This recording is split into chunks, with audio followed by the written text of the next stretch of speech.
ભાવનગર જિલ્લાના 3 તાલુકાઓમાં અસર થવા પામી।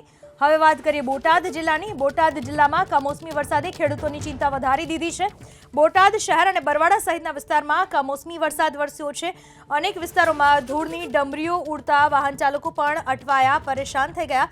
બોટાદ જિલ્લામાં કમોસમી વરસાદને પગલે લોકો હેરાન થયેલા જોવા મળ્યા। હવામાન ખાતાની આગાહી મુજબ કમોસમી વરસાદને લઈને વાતાવરણમાં પલટો, પવન સાથે જોરદાર વરસાદ વરસ્યો બોટાદ જિલ્લામાં।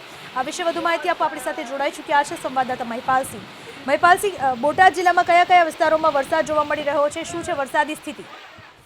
બોટાદ શહેરની અંદર કમોસમી વરસાદ પડવાની જે પ્રમાણે આગાહી હતી જિલ્લાની અંદર, તે મુજબ બપોર બાદ વાતાવરણમાં પલટો, ભારે પવન અને ધૂળની ડમરી સાથે કમોસમી વરસાદ શરૂ થયો। બોટાદ શહેરનો ટાવર રોડ હોય, પાલિયાદ રોડ હોય, સ્ટેશન રોડ હોય કે બોટાદ શહેરના આસપાસના ગ્રામ્ય વિસ્તારની જો વાત કરીએ તો નાગલપર હોય, હળદર હોય, શેથડી હોય તેમજ બરવાળા તાલુકાના ગ્રામ્ય વિસ્તારમાં પણ કરા સાથે કમોસમી વરસાદ પડતા ચોમાસા જેવો માહોલ, રોડ ઉપર હાલ અત્યારે પાણી ફરી વળ્યા છે। કમોસમી વરસાદ સાથે કરા પડતા ક્યાંક ને ક્યાંક ચોક્કસથી ખેડૂતની ચિંતામાં વધારો જોવા મળી રહ્યો છે।